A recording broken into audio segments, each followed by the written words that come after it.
Bandimedia. ¡Holi! Bienvenidos a un capítulo más de Mi Humilde Opinión, el podcast donde hablamos de tendencias, moda, estilo y chismecito, claro que sí, que ese nunca nos falte, primeramente Dios. Bienvenidos a un capítulo más. Me emociona muchísimo porque vamos a hablar de dos temas que nos encantan y que en general nos hacen vibrar a todos: la música y la moda. Definitivamente dos artes que van de la mano. Además de que hoy tengo a dos grandes invitados que ya les quiero presentar. Comencemos con este capítulo.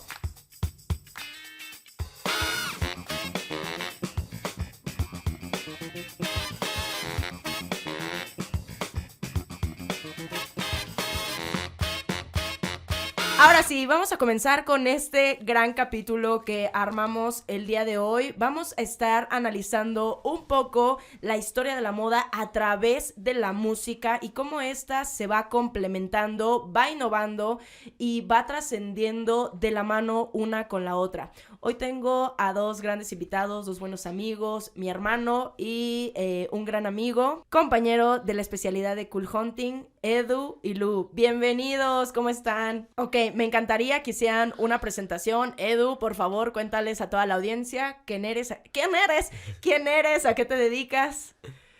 Pues yo soy Eduardo y trabajo en una agencia de publicidad y me gusta mucho lo que hago, pero la verdad es que mis pasiones se dividen en dos, ¿no? Y una es la música y otra es el deporte. Y ahí la verdad es que la música me gusta más escucharla. Digo, también me gusta hacerla y tocarla, pero mucho más escucharla.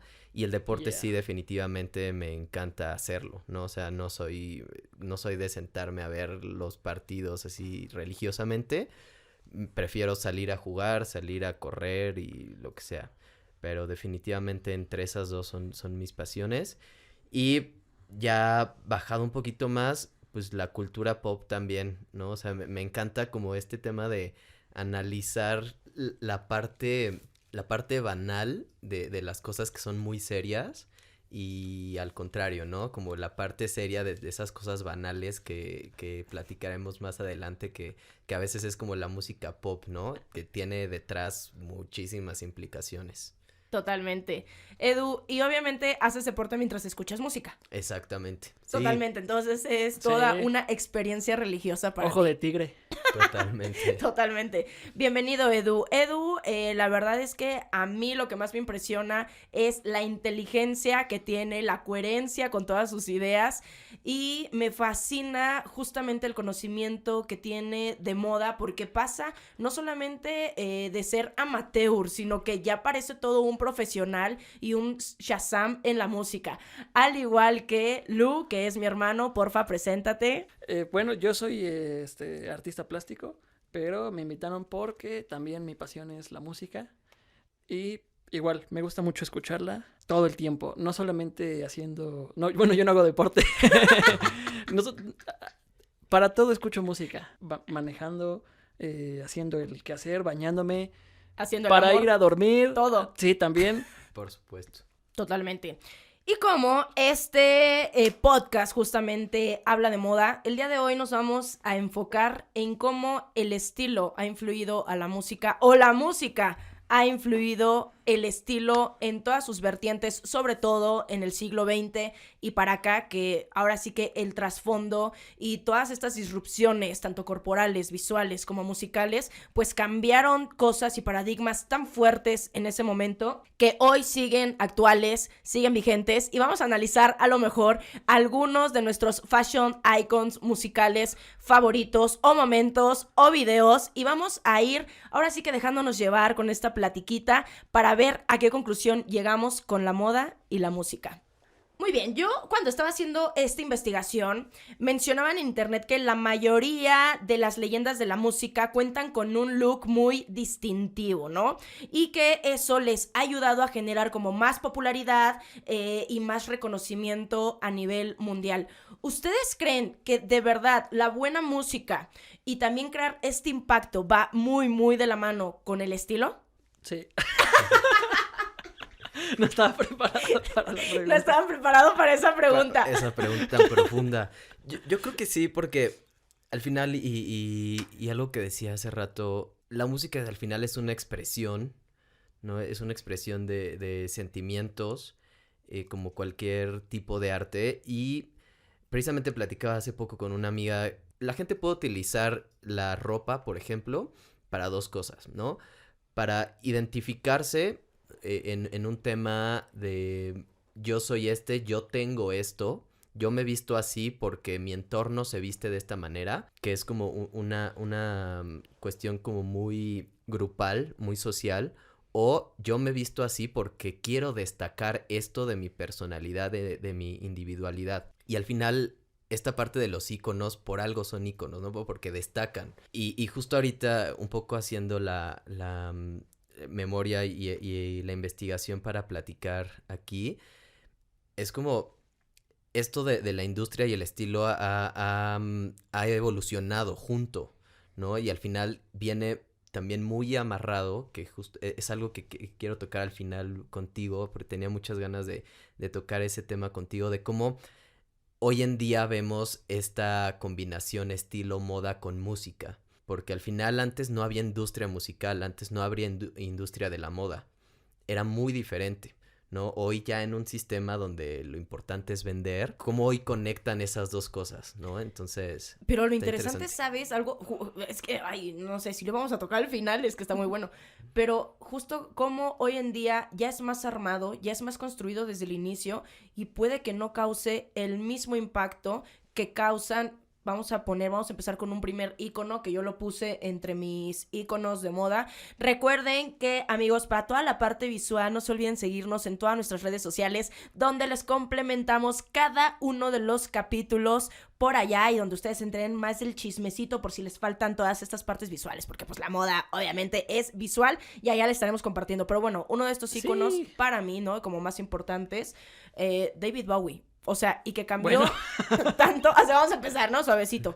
Pero bueno, que cambió tanto y que hizo tanto y que fue tan disruptivo y que rompió paradigmas, o sea, que tenía un concepto, pero ya era un concepto, ay, no sé, bien artístico, o sea, llevado a otro nivel. Y yo les dije, ustedes busquen 10 momentos o 10 íconos de la industria musical que crean que hayan cambiado el mundo, o 10 momentos o 10 videos, cosas así. Y pues Edu obviamente puso también a David Bowie.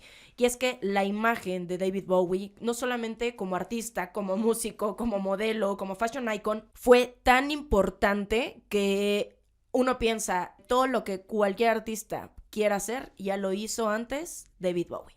¿Ustedes qué piensan ante esta afirmación? Totalmente. Creo que David Bowie es de los artistas más completos que ha habido en la historia.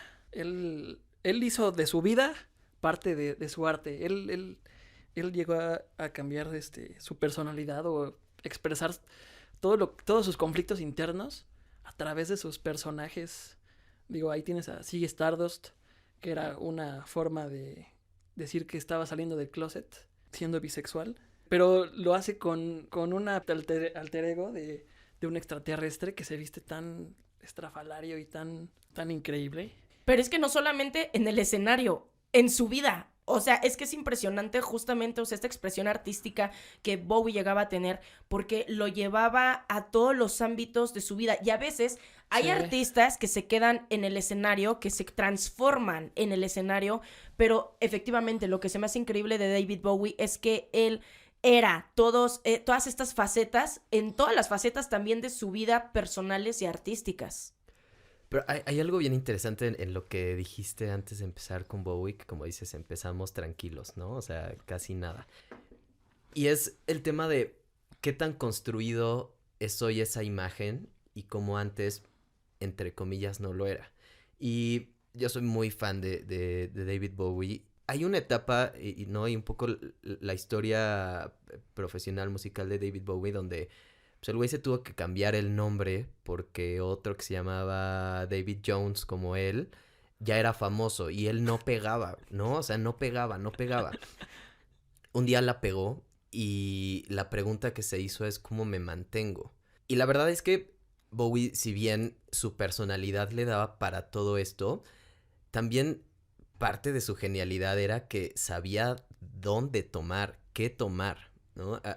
Hay una anécdota que he leído en un par de libros sobre Bowie que se supone que lo dijo Mick Jagger, ¿no? Y Mick Jagger en esos 60, 70 decía, nunca uses unos zapatos nuevos enfrente de Bowie, porque si le gustan, la próxima vez alguien se los va a ver a él y le van a decir, güey, ¿cómo fuiste el primero en usar esos zapatos? Entonces imagínate Jagger siendo Jagger diciendo eso. Y eso también habla mucho de esa personalidad de Bowie, de esa capacidad que tenía de agarrar lo que le convenía, ¿no? Musicalmente, en moda.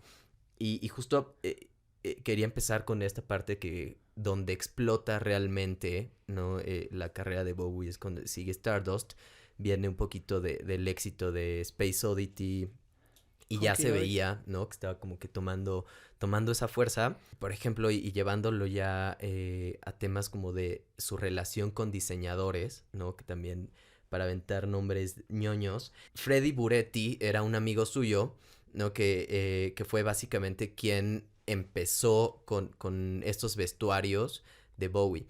A mí, y hablando de videos, que cuando puedan véanlo, si no lo han visto, una de mis canciones favoritas de Bowie es Life on Mars. El video es de una simpleza, el video es de una belleza visual, y esa belleza visual lo complementa el traje azul que está utilizando, ¿no? Y es diseñado y el maquillaje, ¿no? Y es diseñado por que era su amigo, que empezó a diseñar con él todo este vestuario. Ya después Kansai Yamamoto, que ya es como que llevó esa extravagancia a niveles estratosféricos. Pero digo, mientras fueron trabajando como esa parte. Y justamente, ahorita que dices de Kansai Yamamoto, justo siento, o sea, David Bowie trabajó con un montón de diseñadores, o sea, creo que de los últimos grandes con los que él trabajó fue tanto Vivienne Westwood como Alexander McQueen, o sea, que le hicieron diseños, además, alta costura, especialmente a él. Pero con Kansai Yamamoto, o sea, definitivamente creo que hay un Ziggy Stardust antes de Yamamoto y después. Y justamente en esa gira donde presenta a este personaje, como que después de que Kansai le hace todos estos diseños extravagantes, él obviamente es japonés, tiene una inclinación por toda esta onda oriental, se hace un gran cambio en la estética de David Bowie y siento que ahí también empieza a experimentar en otros niveles. Es que ya de por sí traía un concepto impresionante como lo del Alien, pero efectivamente ahí también yo digo, pinche David Bowie traía mente de Cool Hunter, porque el güey estaba observando lo que estaba pasando en la sociedad y como dice Edu, lo aprovechó totalmente y dijo, ¿qué puedo hacer? Es que en qué momento te conviertes en una mente tan disruptiva, ¿me entiendes? O sea, de marcar tú las reglas que además van en contra de todo lo que está viviendo la sociedad o de todo lo que piensa una sociedad tan conservadora como estaba justamente en los 60s, en los 70s, que bueno, aquí ya estaba empezando la revolución sexual, ya estaba empezando, ya estaba acabando pues la guerra de Vietnam, o sea, empezamos a ver como muchos movimientos sociales importantes en la juventud, que David Bowie también, aparte, siento que llega como en el preciso momento, o sea, de música más arte, o sea, no sé si también fue un poco la coincidencia, las estrellas, el universo que lo mandaron perfectamente en el momento exacto, pero es impresionante justamente cómo esta imagen visual puede transformar totalmente al artista y percibir hasta su música de una manera distinta. Por la imagen que él pues lleva. Él entendía la escena de ese momento, o sea, los grandes artistas de rock and roll, él hizo una parodia del gran rock and rollero, siendo Ziggy Stardust, que viaja al planeta Tierra, se vuelve una estrella de rock y luego muere. Él se daba cuenta de eso, que esas estrellas eran muy fugaces, y por eso no se quedó en Ziggy Stardust haciendo grandes canciones de rock and roll, porque sabía que era algo que se iba a acabar. Continuó con lo que sigue. Él entendía bien los tiempos del momento, ¿no? Y así es como cambiaba. Ahí tienes a David Bowie en los 80s. Parecía que él había nacido para esa época, ¿no? Con el disco Let's Dance y toda su época pastelosa, con trajes. Con trajes sastre y corbata, o sea... Él entendía perfectamente la época en donde estuviera. Y era un gran observador. O sea, parte de un momento también muy, muy interesante que me parece muy disruptivo, tanto en moda, incluso en pensamiento, como lo decías, en revolución sexual, es cuando toca en el 72, creo, en vivo Starman, y que ya hace guiños con el guitarrista, ¿no?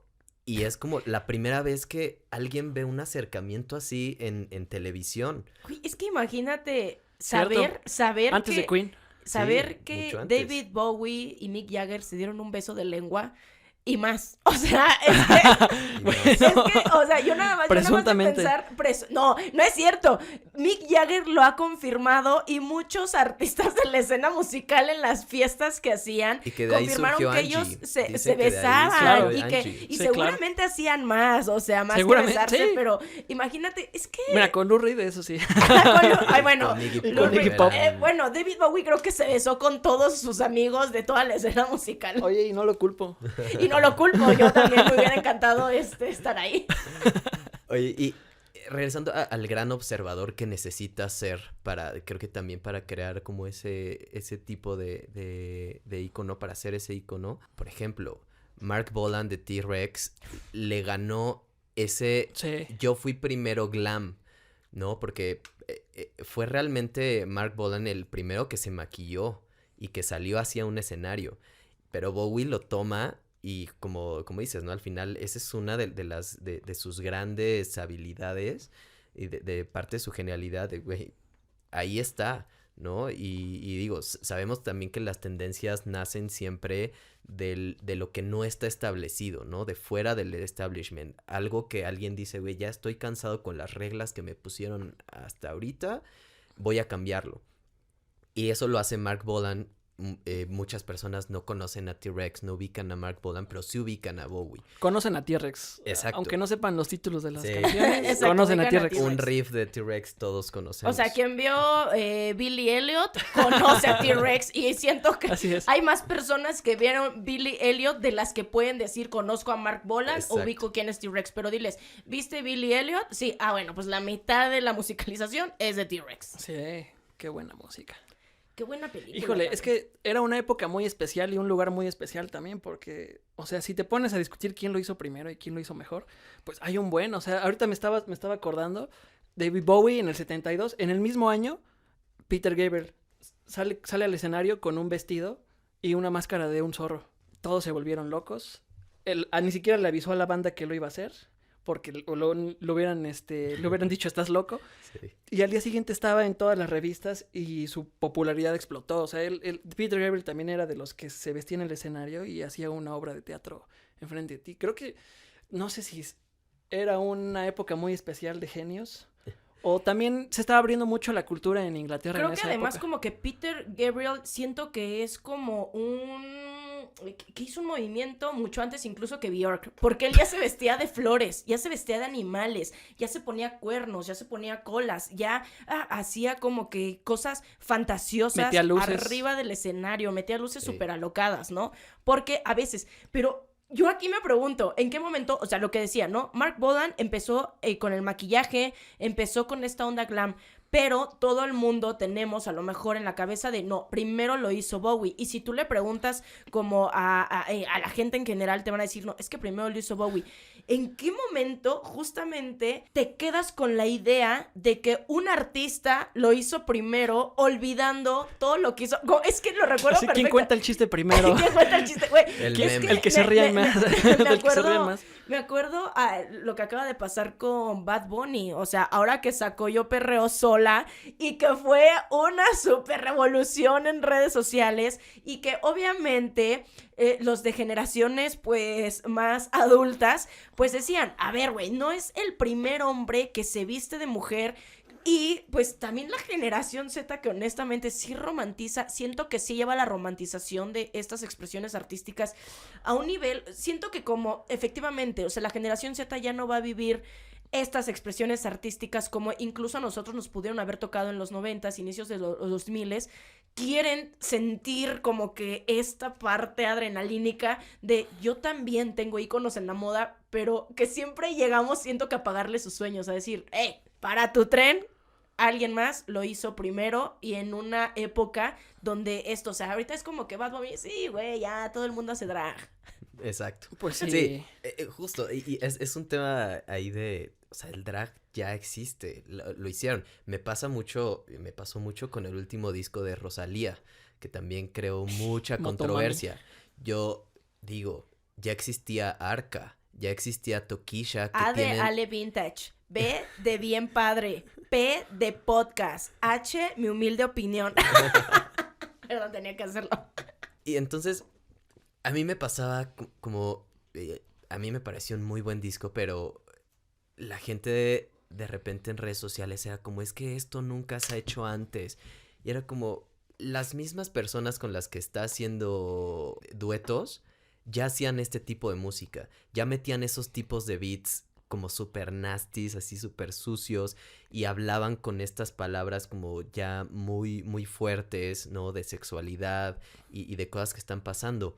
Ella tiene obviamente una voz mucho más amplia, ¿no? Que a lo mejor la misma, te digo, Tokisha tiene canciones mucho más sucias, ¿no? La verdad es que, ¿se acuerdan de esta canción? La canción esta de Sicaria, de Soy tu Sicaria, yo me acuerdo perfecto que le pasó eso. Yo la escuché hace muchísimo tiempo, no me acuerdo en qué año, pero la escuché y la verdad es que yo mismo dije, güey, ¿qué pedo con esta canción? Está horrible.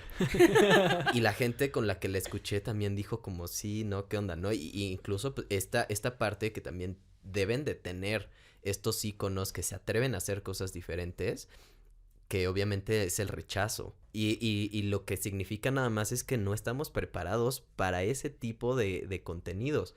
3 años después, esa canción fue un éxito. 6 años después, wow, Rosalía está haciendo algo muy parecido a eso, ¿no? Con beats muy parecidos, con palabras, con rítmica muy parecida, pero ahora, obviamente, Rosalía tiene un aparato de marketing atrás de ella enorme, tiene una voz mucho más amplia para llegar. Agradece también a quien abrió esos campos, ¿no? Para que hoy pueda ser un éxito, un disco de Rosalía como el que acaba de sacar. Y creo que también lo que pasa con Rosalía, a mí también se me hace una artista como muy completa.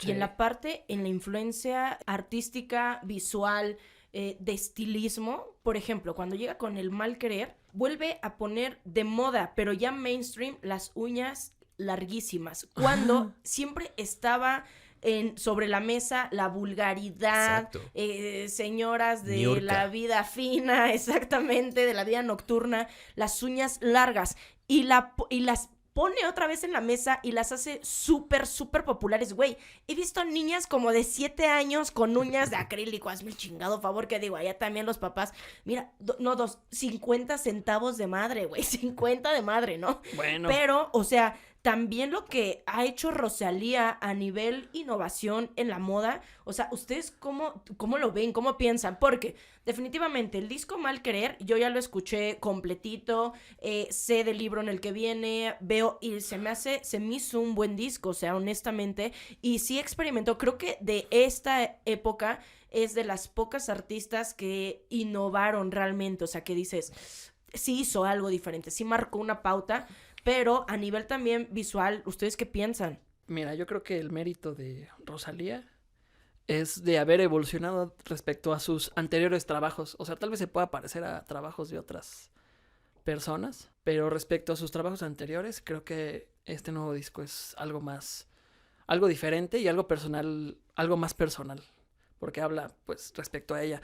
Visualmente, sí me parece que lo que más aportó Rosalía a estos 2000s fueron las uñas y cómo llevar eso al mainstream. O sea, me parece que estos íconos, y sobre todo guardando las respectivas distancias entre Bowie, Rosalía y algún otro, Bad Bunny, incluso Zetangana, traer del underground elementos que no se aceptan o no se aceptaban hace 3, 4 años y ponerlos en el mainstream y hacer que la gente los acepte y, como dices, estar en el momento exacto para que la gente ya lo acepte, ¿no? Como decía, o sea, las uñas largas de Rosalía eran de Niurka, ¿no? O sea... Y ya se usaban, y eran muy de señoras, claro. Y era también como muy de... Y eran muy de buchonas. Muy de buchona, muy de tal, pero ella lo trae justamente, puede ser que ahí, o sea, lo que hablábamos, ¿no? De cómo Mark Bolan no logró justamente llegar a lo mejor a las masas. Lo que David Bowie lograba es que llegaba a las masas y todos querían ya experimentar, porque era como si ya lo está experimentando David Bowie, sí. Siento que él era el parteaguas a la invitación abierta, la puerta abierta a que todos lo hicieran, así como si yo estoy perdiendo el miedo. Entonces siento que ahí es donde él se transformó en este ícono bien fuerte, no solamente de música de moda, sino de un estilo de vida, o sea, de ser tú mismo. O sea, siento que él es uno de los primeros en ser tú mismo y llevarlo a otro nivel. Pues sí, además es muy común traer algo que era como chusco antes y se vuelve kitsch cuando lo recuperan, ¿no? O sea, eso de maquillarse también la cara en Claro. los 70s de manera tan ridícula. O ya en los 80s, que es el glam como ya más revolcado, así las bandas de metal Huevos que se con sí, exactamente, aceite. Dee Snider de Huevos Twisted con Sister. aceite. Eso ya era una onda muy, ya demasiado kitsch, ¿no? Si lo quieres llamar así, o medio campi. Entonces, es lo mismo con las uñas, ¿no? Antes era vulgar, ahora como que está chido, porque lo agarran como primero de forma irónica y luego ya no tanto. Entonces, como que es lo mismo con el reggaetón. Antes era como que incomodaba en lugares donde se escucha música pop. Y lo fueron agarrando igual de modo medio irónico y se fue haciendo moda y ya ahora ya es la norma. Sí. Claro, y además, ahorita, justamente el otro día estábamos hablando en uno de nuestros amplios consejos universales de Cool Hunting, no, en uno de nuestros juntas de Cool Hunting, de que el reggaetón como que estaba ya muriendo. O sea, ya va a ser parte de la música, de toda la música. Ya es el Pero, status quo. ¿qué piensan Exacto. justamente de este resurgimiento de la estética punk en todos los niveles? Porque está absolutamente en todas las pasarelas, está absolutamente en la música, está en la estética de las chicas más naif, de las chicas como más vintage, o sea, este renacimiento y cómo justamente la música y la Sí. moda y en general retoman un movimiento contracultural totalmente, o sea, que iba en Sí. contra del sistema y cómo el sistema lo adopta y dice, y ahora vamos a sacar dinero por ti Ahora y esto contigo. está cool, sí. No sé tú, pero está volviendo el emo. ¡Ya De sé! por sí, o sea, My Chemical Romance va a volver. Avril Lavigne sacó disco. Exacto. Sí, Que ella ya se quitó lo emo, ¿no? Ya es una señora. Pero es una Pero la música señora está bien punk. medio punk. Sí, existe este podcast y no es comercial, pero la señora emo, ¿no? Señoras punk de la Reclu, o sea, Oye, porque ya son ahorita señoras. nuestro productor, mira, ¿sabes qué? No vuelves a venir a esta... Es como cuando... Edu se tuvo que retirar. Hasta tuvo que luego. irse a su planeta. Es como cuando el Wiri Wiri sacó un cartel que decía cámbianle al 2 y él estaba en el Oh, no 7, una cosa manches. así. Qué No, punk. pero...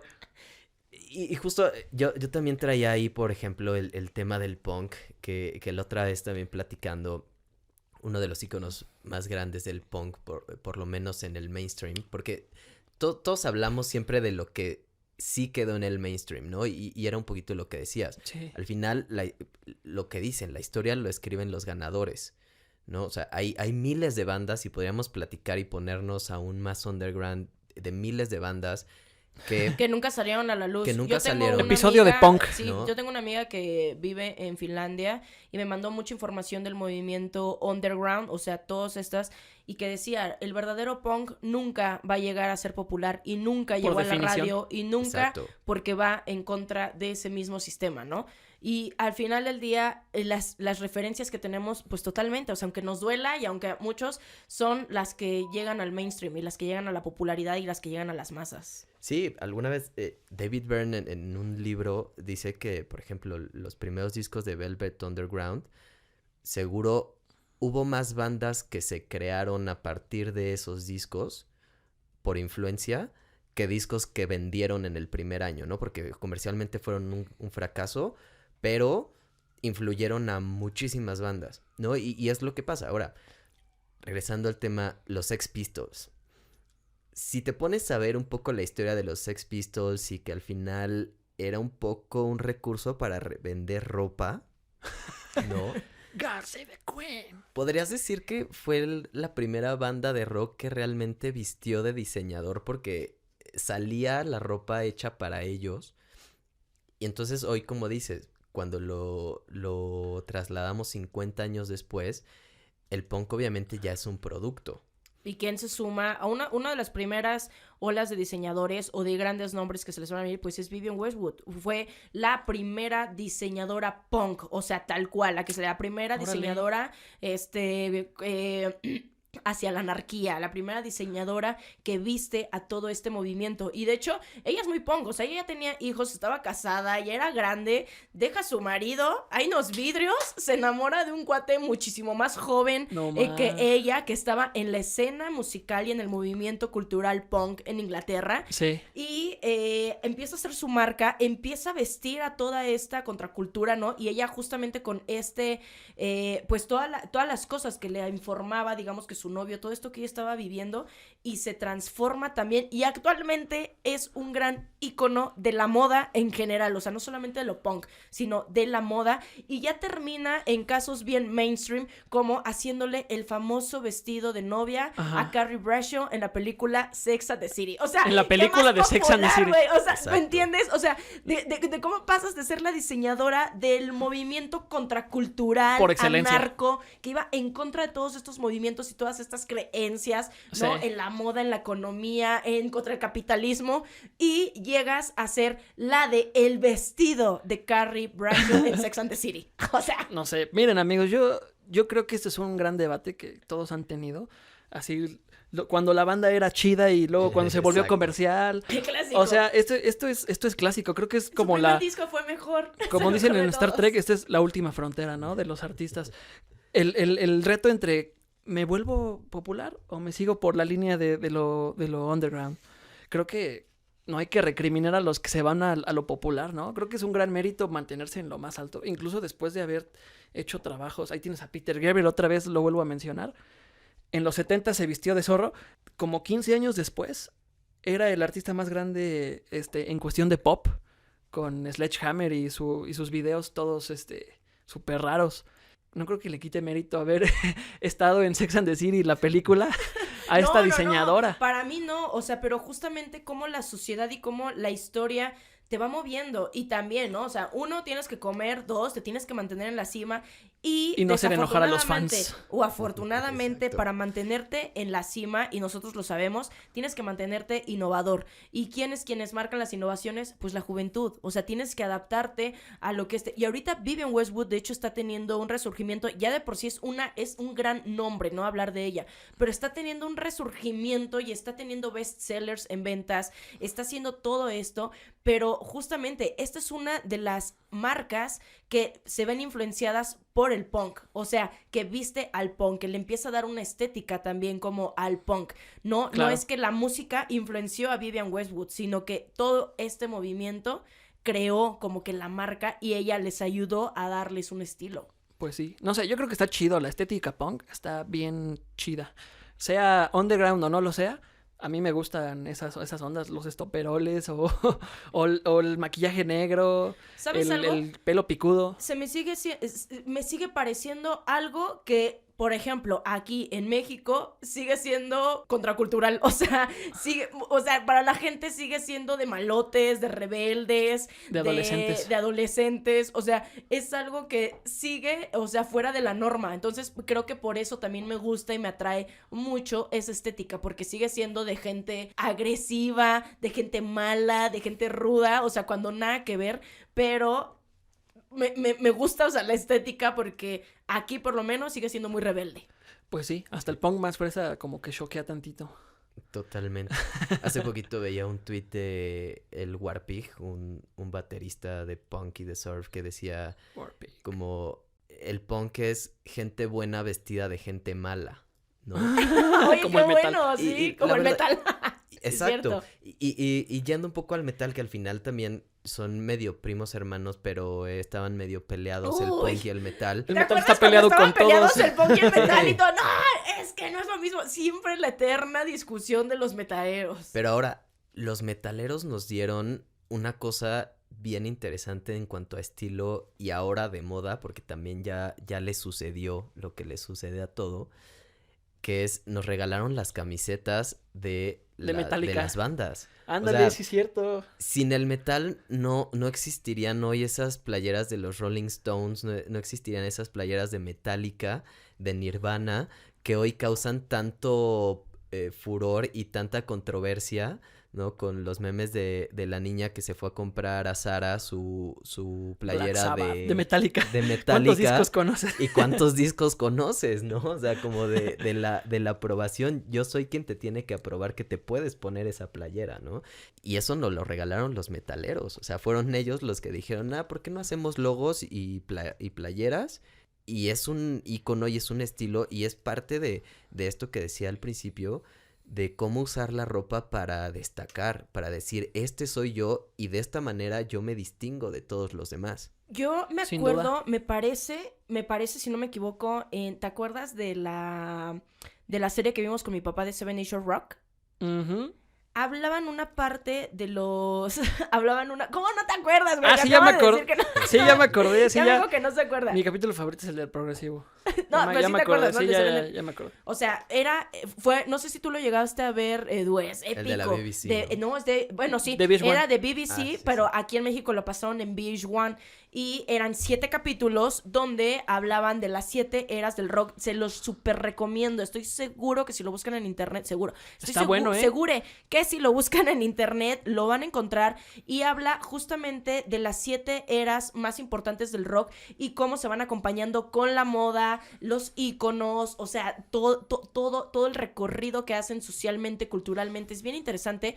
Y me parece que en ese capítulo del metal decían que las playeras de metal se hacen, más bien eran las que vendían, o sea, tal cual ay, ¿cómo se llaman estas? Los souvenirs Sí. afuera de un concierto y que la banda, no recuerdo cuál banda, creo que es la que mencionas, que la banda vio el souvenir ahí y que decían, ¿esto qué es? O sea, ¿de dónde? Y que ellos compran el souvenir, lo suben al escenario y de ahí todos dicen, yo también quiero mi playera porque era algo bien sencillo de llevar, Claro. bien sencillo, y de ahí como que nace el souvenir, pero sin saber que lo que marcó la diferencia fue este idolatrismo que tienen los fans, porque es como quiero sentirme cerca de mi banda, cerca de esto, ¿no? O sea, Sí, un cachito del concierto. un cachito del Sí, concierto, ¿no? del Siento artista. que ahí, pues las redes sociales es lo que ha transformado bien cabrón la escena musical y en general, o sea, lo de los fanáticos, o sea,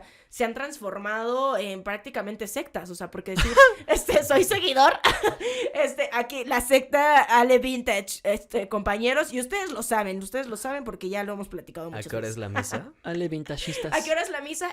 Toda la misa es el día que sale el podcast. Perfecto. Próximamente. Próximamente.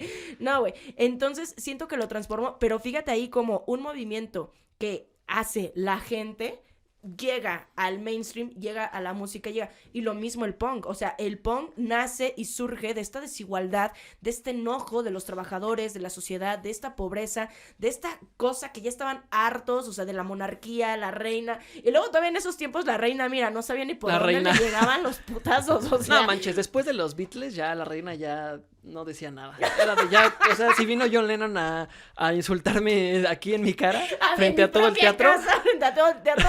O sea, O ya. sea, ya. ¿Qué te puede decir la reina? Pero justo, o sea, Oye, la como reina ese ganó 2 movimiento. guerras.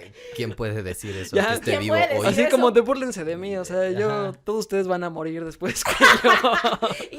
Y a todos ustedes, y a ti también te va a pasar. Oye, no, yo creo que el metal es muy interesante. Creo que el metal es como un microcosmos de lo que es el rock and roll en general. Porque el rock and roll, en esencia, es un movimiento de contracultura. O sea, llega el metal con Black Sabbath, el hard rock, y se empiezan a hacer, hasta que se hacen populares, y luego viene un metal ya más pesado, ¿no? Con Venom y todas esas bandas más pesadas. Luego llega el thrash, y a los thrash nunca los van a reconocer los metaleros de verdad. Y en verdad, o sea, todo es una batalla de géneros y subgéneros por ver quién es el más auténtico o el más contracultural, hasta llegar a los extremos más extremos como el black metal, que ya es, soy tan metal que lo aplico en mi vida y soy tan Que malo mato que voy gente. a matar gente y a Sí. quemar iglesias de verdad.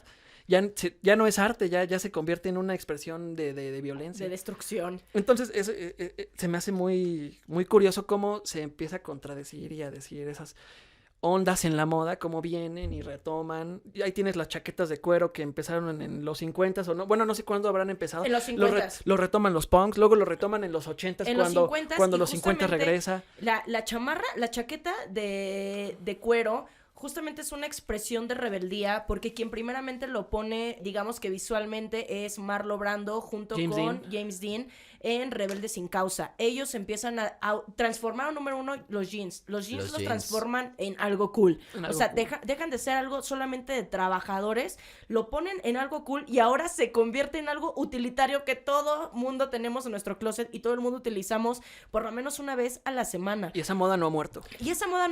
Y no esta concepción, imagínate, tan fuerte visual de la película Rebelde sin Causa fue tanto y justo hicieron Rebelde sin Causa porque aparte en la película era un niño que venía de un lugar nice, estaba en la preparatoria y todo, pero justamente, lo más rebelde que hacía era no llegar a las 10 de la noche. No llegar a las 10 de la noche, o sea, esa es su rebeldía, manejar y su tener auto, el copete bien peinado. y tener el copete bien alto. Y usar jeans. O sea, es que esa fue una referencia importantísima porque eso sí era contracultural. O sea, estás tomando algo que es de los obreros y otra cosa que se toma de los obreros, las botas Dr. Martens. Es increíble. O sea, güey, es que a mí me impacta que ya se fueron de México. ¿Cómo nos iban a ir si eran bien pinches caras? O sea, es que este discurso empiezan siendo las botas de los obreros y las botas que empezaron una revolución contra el sistema otra vez las adquiere y además las hace inalcanzables para la mitad del pueblo. O sea, es que es muy chistoso cómo va funcionando la moda. Y eso que comentas, qué bueno que vamos hacia atrás, vamos dando saltos, pero vamos hacia atrás para un tema que a mí me parece muy relevante en cuanto a estilo y moda y es, además, o sea, los jeans los toman los jóvenes, pero antes de los 40s, antes de los 50s, la juventud no existía. O sea, la juventud se inventó después de la Segunda Guerra Mundial, ¿no? Cuando antes todos, no había moda para jóvenes, o sea, eras niño y cumplías pasabas 14, a ser, eras adulto. Eras adulto. Y trabajar. Pasa mucho, yo traía por ahí, chequen, por eso yo iba a empezar muy ñoños y empezábamos en orden cronológico con un jazzista que se llama Lester Young. Todos los jazzistas que conocemos de los 20s, de los 30s, se visten con traje. Y ellos eran los que estaban revolucionando la música en ese momento. Entonces, como que no te hace sentido. Pero cuando volteas a ver el tema social, pues no existía moda para jóvenes. No existían los jeans, ¿no? Hasta que después de la guerra dicen, ok, la guerra le da al mundo como cierta paz y cierta estabilidad económica y entonces ahora hay menos gente, hay más dinero, hay cierta estabilidad, aunque ahí queda muchísima crisis, pero entonces, pues, ¿qué hacemos con los jóvenes? Y entonces los jóvenes se empiezan a aburrir de lo que hay y entonces empiezan a tomar como este tipo de cosas. Con exceso de libertad y de dinero en Estados Unidos. Exacto, ¿no? Y se habla, por ejemplo, también después de las guerras, pues se habla de que hubo también un periodo donde la juventud estuvo totalmente apaciguada y no podían hacer nada por la crisis, por la falta de dinero. Reprimida. Y entonces de repente dicen ya, o sea, ya yo necesito una expresión mía, ya no quiero vivir los horrores de la guerra y Black Sabbath sale de ahí, ¿no? Sí, sabes que antes de los 50 sí trató de haber un tipo de expresión en la juventud. ¿Qué? Antes de los jeans, sí. ¿Antes de los jeans? Esta historia la conté en mis redes sociales y obviamente se las voy a volver a compartir en mi Instagram sin problema. Cualquier cosa la tengo en historias destacadas, pero hay algo hay justamente el inicio como de la estética no adolescente, sino de esta búsqueda de una imagen y de un grupo de identidad adolescente que son los Zoot-Suits, así se llaman. Okay. Los Zoot-Suits son lo que ahorita podemos conocer como los trajes oversize. En ese momento así se vestían los pachucos. Tintán. Sí. Ellos, justamente ahorita que decías a Young, ellos se inspiran de los grandes jazzistas de los 30s, de los 40s. Y en los 40s justamente empieza a haber en Los Ángeles una subcultura de jóvenes que era formado por minorías, justo. Y justamente estaban las minorías méxico-estadounidenses y las italoamericanas y toman de referencia a todos estos jazzistas que se vestían con traje, con vestido de copa, con la pluma, con todo esto y tomaban justamente los trajes de sus papás porque ellos no tenían para comprarse un buen traje, ¿no? O sea, fuera del pantalón negro, de la camisa blanca que ya... Y justamente los adolescentes parecían... Tú lo ves un chavito de 15 años en las fotos de los 40 y parece un señorcito, o sea, es un señor, eran señores, ya se transformaban. Pero bueno, marcaron su estilo de una manera como que tan única, los pachucos, con este oversize que terminó como que de jalar el ojo de todo, de toda la cultura americana, o sea, la supremacía estadounidense. Y pues ahora sí que en ese momento Estados Unidos estaba tan patriótico porque pues estaban en la Segunda Guerra Mundial y decían que no podían estar gastando tela de más en los pinches trajecitos que estaban utilizando la juventud porque los utilizaban oversize, extremadamente grandes. Entonces que toda esa tela tenía que ser utilizada pues para fines de la guerra, o sea, que no estuvieran perdiendo el tiempo. Algo que sí importara. De hecho, les voy a enseñar ahorita un cartel, se los voy a compartir obviamente en el Instagram del podcast, que decía, ¿no? Que vestir extravagante en tiempo de guerra no solamente era de mal gusto, sino que era antipatriótico, güey. O sea, es que Estados Unidos siempre, o sea, antipatriótico cuando no consideraba a estas minorías parte de su patria, ¿no? Entonces hazme el chingado favor. Y el 17 de junio de 1943 empiezan los disturbios del Susuit, así tal cual se conoce, que duran 10 días y son la punta del iceberg del asesinato cometido contra un mexicano estadounidense que se llamaba José Díaz y que fue brutalmente asesinado cuando iba a ir a una fiesta donde culparon a 17 pachucos que bajo apelaciones lograron salir en libertad. El movimiento pachuco fue estigmatizado socialmente desde ese entonces y nada, o sea, en estos disturbios fueron cancelados y encarcelados más de 500 pachucos como parte del control y la fuerza de Estados Unidos contra estas minorías. Y nada, después de estos disturbios pues se empiezan a dispersar en las siguientes décadas y empieza a haber grupos mucho más radicales, ¿no? Donde ya empieza a haber como más delincuencia, ya empieza a haber como estas ondas de sangre por sangre, los cholos, justamente. Y nada, incluso uno de los museos más importantes de Nueva York tiene uno de los primeros Susuits que se utilizaban, o sea, eran increíbles. Y justo aquí en México, uno de los actores más importantes de la década de los 40 en México, el gran Germán Valdés Tintán, fue uno de los que toma este estilo como propio, como una firma personal, y queda grabado en nuestra memoria pues totalmente el estilo de Tintán, ¿no? Y justamente también empieza a utilizar parte de la jerga pachuca en muchas de sus frases para sus películas y personajes, y cabe resaltar que él además era un ferviente orgulloso de la cultura de su país, de México, y sabía perfectamente lo que había pasado en este movimiento del Susuit, que además hacía burlas irónicas en sus películas. Y ahí realmente para mí ese es uno de los primeros movimientos que busca la juventud buscar parte de su estilo. Y fue algo pues bien bobo, solamente era porque vestían oversize. Sí, ahí es donde se tocan estos dos temas como tan importantes que es la música, ¿no? Al final la música y el estilo o la moda, que a veces, ¿no? Cuando pensamos, aquí evidentemente todavía no existía lo que decían, todavía no existía una industria musical, todavía no existía una industria de moda, entonces la gente, los individuos eran los que hacían ese tipo de cosas. Y es bien chistoso porque el jazz también era parte de la música marginada. Totalmente. Desde entonces, y lo toman y se identifican grupos marginados y, o sea, ¿cómo ha ido, no? O sea, es impresionante. Que es bien interesante pensar, yo estaba pensando mientras hacía un poco de investigación, nos estamos fijando mucho precisamente en la contracultura porque esa es la que tiene esa disrupción, ¿no? Y es la que es subversiva ante el sistema. Totalmente. Ahora, yo siempre me he preguntado, porque vemos a Bowie y todo, pero pues cómo vestían, digamos, pues los fresas de esa moda, de esa época, ¿no? Los fresas de esa época, ¿cómo vestían? Como los Beatles. Como los Beatles, eran los fresas. Y antes, exacto, pero por ejemplo, los Beatles también lo que hicieron fue vestir de traje, pero dejarse el pelo largo, que eso fue lo que causó furor, ¿no? En los Beatles que decían, güey, o sea, sí se visten muy bien, pero ¿qué onda con su pelo? Que después tiene repercusión en los mods, ¿no? Esta contracultura también inglesa y que hace un poco de cortocircuito cuando piensas y decimos es que antes se vestían de traje porque ese era la forma de vestir de los adultos, y después viene todo este cambio, James Dean, Elvis Presley, el rock and roll, los Beatles, y después vienen los mods otra vez, que lo que hacían ellos era vestirse de traje italiano,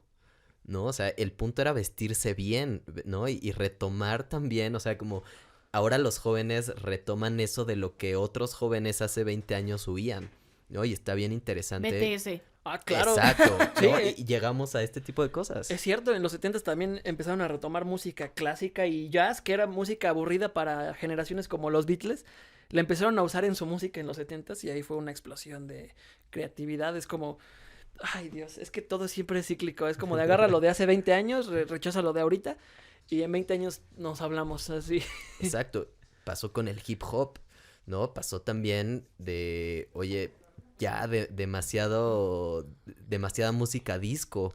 ¿Qué le hacemos a la música disco? Porque ya da hueva. ¡Hay que matarla! New Wave.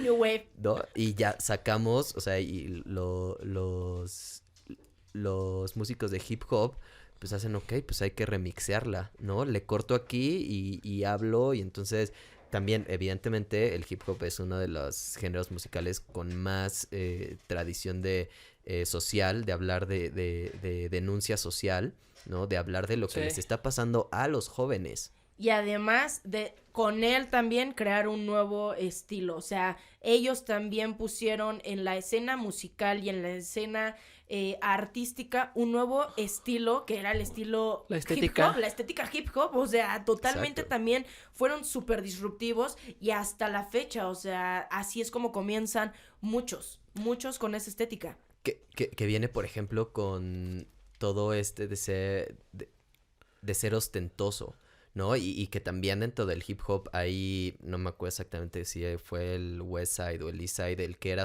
muy ostentoso, ¿no? Y entonces eran todas estas cadenas y estos relojes enormes, y al mismo tiempo del otro lado, incluso en sus discursos hablaban de cómo ganar dinero y cómo gastar ese dinero, y se empiezan a hablar ahí de marcas, ¿no? O sea, uno también de los puntos como más importantes es cuando, creo que es Rum DMC, ¿no? Que saca esta canción que se llama My Adidas, que también es, ok, ya una marca que está queriendo hacer un estilo está en una canción, ¿no? Y lo dicen y perfectamente porque ya era parte de su vida, ¿no? Y para ellos en ese momento, para esa gente era muy importante tener unos Adidas, ¿no? Y ya de ahí, pues bueno, también surge y otro movimiento que empieza de una minoría, como era la minoría afroamericana, o sea, y que empieza como este movimiento, empiezan a hablar de las situaciones que se viven en la calle, como esta realidad que ellos pasan, y también cómo se transforman ahora muchos de ellos en multimillonarios, y cómo, o sea, es que es un poco como esta contracultura, o sea, buchona, o sea, el otro día estaba hablando justamente de las buchonas, güey, y es que me parece como increíble también su estética, porque uno, pues, obviamente lo asocia con esta parte del norte, ¿no? Que es una estética que nace, pues, en Sinaloa, pero como ahora ya lo ven como algo de poder, o sea, ¿me entienden? O sea, el ser ostentoso hoy en día, o sea, es como que te da validez, ¿no? Y antes, ¿cómo se va transformando? Porque antes la estética era simplemente ser artístico, o sea, era Prince, pues Bowie, sí. O sea, Madonna, o sea, cómo simplemente buscaban experimentar, y muchos utilizaban ropas de segunda mano, ropa antigua, ropa vieja, ropa salida de almacenes, ¿no? Empezaban a meter a diseñadores que en ese momento eran totalmente desconocidos. Y ahora es como que ya todas las marcas están impuestas, es como que ya todo está listo, y es como mostrar cada vez más. Y hablando de eso, de cómo ahora las marcas se apoderan de todo este estilo, en los 90s también pasa algo muy interesante con el grunge, ¿no? O sea, el grunge al final también viene a ser como un tema ideológico, porque lo he platicado, ¿no? Con amigos al final. El grunge de Pearl Jam y el grunge de Nirvana, de repente es como, güey, no son el mismo estilo de música, no, pero vienen de la misma ciudad, vienen como de un mismo ideología. Y parte de la ideología era adiós con los yuppies de los 80s, que eran muy ostentosos, que empiezan a crear todas estas marcas y empiezan a crear su valor desde cuánto tengo y qué he visto y todo eso. Y estos güeyes dicen, a la verga con eso. Y justo viene lo que ahora también todo el uso de la ropa vintage de segunda mano, no me importa lo que estoy vistiendo. Ves fotos, evidentemente, de Kurt Cobain, ¿no? Ves fotos incluso de Oasis en ese tiempo. Y dices, güey, estos güeyes no se visten de diseñador, pero ni les importa, ni les pasa por ahí. Es un suéter viejo con hoyos. Exacto, ¿no? Pero al mismo tiempo, y aquí es donde se pone interesante, y en México teníamos a Luis Miguel.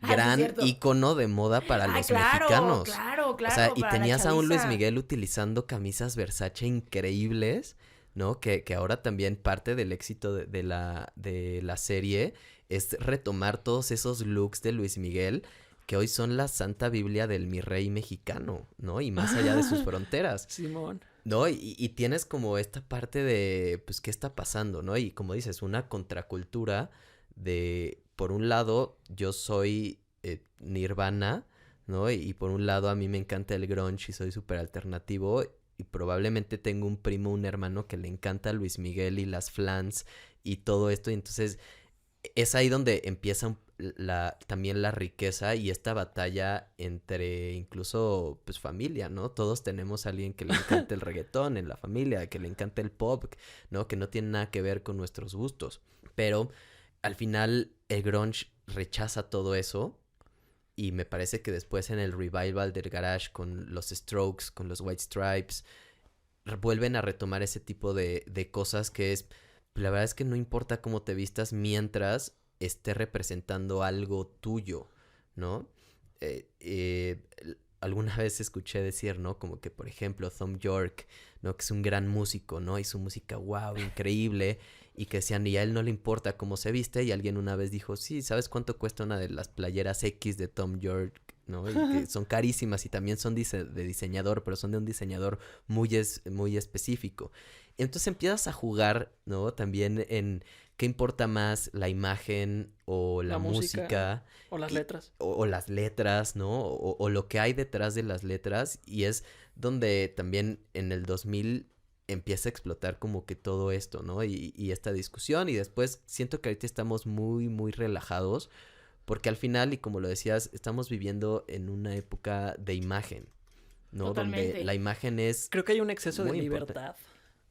O sea, tú puedes vestirte como quieras ahorita, ponerte un unicornio en la cabeza y ya nadie te voltea a ver. Ya es muy difícil ser disruptivo o ser original. Sí, totalmente. O ser... Y eso hace que los artistas de ahora sí que al tanteo, a ver a qué le atino, ¿no? Digo, ahí está Rosalía.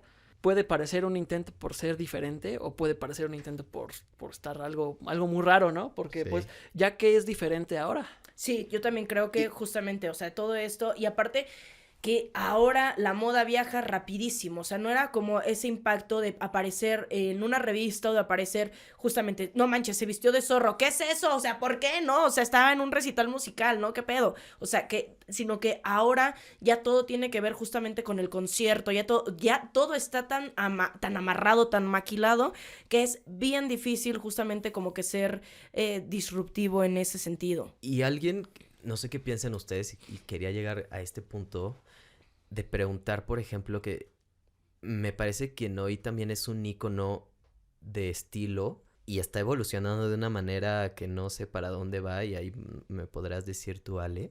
Billie Eilish. Billie Eilish creo que es el ícono de estilo, el último gran ícono de estilo que hemos tenido para la juventud, porque su música es extraña, ¿no? O sea, para los estándares del pop, pero es pop. Sí. Pero le pega muchísimo a los adolescentes y preadolescentes. Me acuerdo cuando vino al Corona, que si estabas ahí eran como un adolescente y dos papás, ¿no? O sea, las personas que estaban a tu lado era casi una niña, un niño de 11 años y sus papás Sí. ¿ya? Como Justin hace 10 años. Sí. Pero ella sí se viste como como los jóvenes, que la otra vez estaba pensándolo y es como la Avril Lavigne, hace ratito la mencionabas, es como la Avril Lavigne de nuestra época, ¿no? Que sí se vestía como niña de 15 años. Sí. O sea, no eran estos íconos pop. Britney Spears. Tenías, exacto, hace ratito estaba viendo Cristina que tenías por Aguilera. ahí Inalcanzables. a Britney y a Cristina. Quien llegó a hacer como esa disrupción fue Avril. Ajá, exacto, ¿no? Más auténtica. Exacto, auténtica porque al final también era un producto. Al por ahí. final también ella efectivamente era un producto y de ahí es donde viene totalmente su fama, o sea, y la grandeza en la que ella tiene, porque también los productores justamente decían, necesitamos a alguien que sea la contrapropuesta de Britney y de Aguilera, que eran como que las que más de Ashley Simpson, no es Ashley, perdón, ¿cómo se llama la hermana? Jessica Simpson, o sea que eran como que las que andaban ahí como que en la propuesta más fresona y llega Avril justamente y como que marca otras pautas y ya de ahí vemos justamente movimientos como de Verónicas, como el inicio a lo mejor de todo lo emo, justamente como que le abre pauta a Paramore, o sea, a un montón como que de cosas. Híjole, fíjate que con Billie Eilish creo que ella justamente todo esto que ella está haciendo y siento que sí marca una pauta porque está justamente aprovechando es un movimiento social bien importante que es el feminismo y que es justamente el ser tú mismo. El feminismo porque ella primero se resguardó en un argumento que decía que no quería mostrar su cuerpo y que no quería que la gente supiera cómo era su cuerpo por las faltas de respeto a las que ella se veía como expuesta, que no quería que supieran cómo era su cuerpo porque no quería ser un objeto sexual, etc. y todas estas cosas. Entonces ella además todo su estilo lo puso bajo un discurso, o sea, de amor propio, un poco le puso el feminismo, un poco le puso la protección personal de datos, o sea, si lo quieren ver.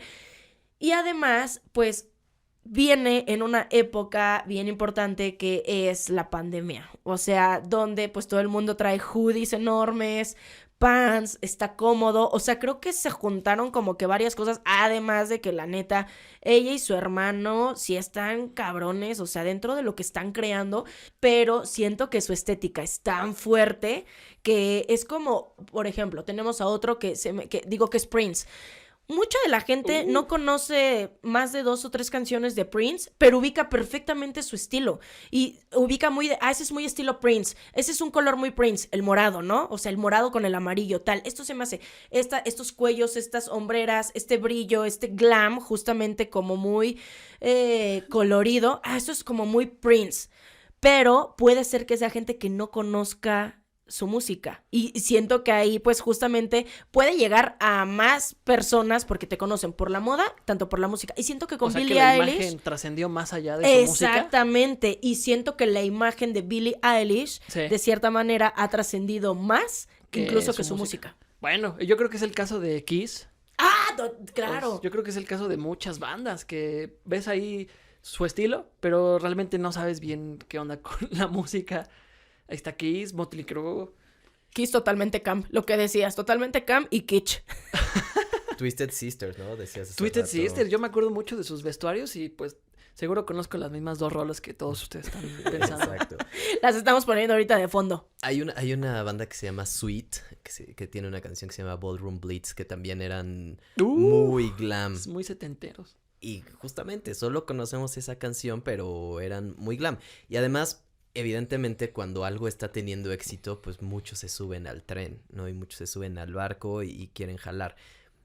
Hoy, por ejemplo, con Billie Eilish, en este sentido de la estética, ¿dirías que alguien se está subiendo a ese barco de Billie Eilish? O más bien va medio solita y es parte de su éxito. No ubico así una imagen como tan grande de lo que está haciendo Billie Eilish actualmente con su estilo. A mí me encanta ahorita que se está haciendo como cosas más experimentales. O sea, eso a mí me gusta porque además sí está marcando algo que se viene a futuro, que es la disrupción corporal. De hecho, yo hice en TikTok un video justamente de disrupción corporal y puse a Billie Eilish como una de las innovadoras en ese sentido y siento que por ahí va. O sea, va a cambiar yo creo que mucho las reglas de las alfombras rojas, va a cambiar y va a marcar muchas tendencias y muchas cosas ante un escenario como persona. O sea, siento que sí está haciendo. No ubico ahorita. Sí que obviamente ella se está jalando de una estética hip hop, de una estética pues más del rap, esta onda. No sé en qué momento lo glamorizó, o sea, porque no lo siento ni siquiera tanto como un glamour, pero siento más bien como Es que su cara es tierna, su cara en general es dulce y su voz también, o sea, es tierna, es dulce y de repente como que se pone esto que la hace ver como más mala, o sea, que la hace ver como más ruda. Y su contenido, Y su contenido musical como dices, también. cuando yo la vi en el Corona, conocía igual 3 canciones y solo estaba esperando que tocara Bad Guy. Todos los visuales que trae ella son, o sea, a mí lo que me causó conflicto ya siendo este señor adulto que ya se espanta de las cosas, era como, todos sus visuales son muy violentos y yo decía, "Oye, hay niños de 10, 11 años viendo esto, son muy violentos, desde los colores, desde la estética, lo que pasa en el escenario, de repente escuchando las letras era como, ok, sí dijo esto, ¿no? Y que son muy, muy fuertes. Y sobre todo cuando hace como esta disrupción entre, pues cuando salió era una chavita 16 años, 16 ¿no? años. Cuando su éxito más Sí, el de grande. Blue Eyes, creo que es como su primer éxito, creo que lo saca a los 15, 16. Entonces sí, justo está rompiendo como a ver, me veo, o sea, tú me estás percibiendo de esta forma y yo lo que estoy entregando es algo totalmente diferente, ¿no? Para que haya como ese conflicto. Y creo que ahí es donde, en esos conflictos es donde nacen estas cosas muy disruptivas y que quedan en la mente de las personas. Lo único que aquí como que me mueve un poco, esto también no lo sé, o sea, porque no, creo que no he visto estudios, ustedes no sé si lo sepan, pero, por ejemplo, en la era de los Beatles, sus fans eran de 11, 10 años, eran tan pequeñas, o sea, desde esos movimientos, porque ahorita, por ejemplo, vemos a BTS y tienen fans desde 6, 7 años, o sea, Sí. empiezan a ser desde muy chiquitas. Billie Eilish, o sea, me estás diciendo que había en el concierto niños de 9, 10 años, ¿no? O sea, esta apertura ya a qué tanto ha llegado y justamente todas estas imágenes a qué tanto que yo a veces pienso, ¿los niños se hacen fans desde tan chiquitos o ahorita ya cada vez es más precoz tanto el estilo como la música como tal? O sea, ¿qué está pasando? Güey, es que eso de la precocidad de niños da para otro capítulo completito. Güey, no manchen, esta plática yo creo que la podríamos seguir por horas porque la música y el estilo es prácticamente infinito y todos los días salen nuevos artistas, pero aquí ya se nos está acabando el tiempo, de verdad qué plática tan amena. Pues nada, vamos a seguir viendo qué nos espera la música y la moda, que es un gran tema. Díganos en las redes sociales si quieren que hagamos una segunda parte. Muchísimas gracias por todo el apoyo que nos han dado en todos los capítulos, en todas las redes sociales. No se olviden seguirnos en las redes sociales del podcast, Mi Humilde Opinión Podcast, en mis redes sociales, Ale Vintage. También les voy a compartir las redes sociales de Edu, de Lu, y nos vemos la próxima semana con un siguiente capítulo. Gracias por escuchar otra emisión de Mi Humilde Opinión Podcast. Bye. Bye. Mi Humilde Opinión es conducido y producido por mí, Ale Vintage. Música por José Pablo Arellano. Diseño de portada por Pablo Sebastián, con producción ejecutiva de Mariana Solís y Jero Quintero. Este es un podcast de Bajo y Media.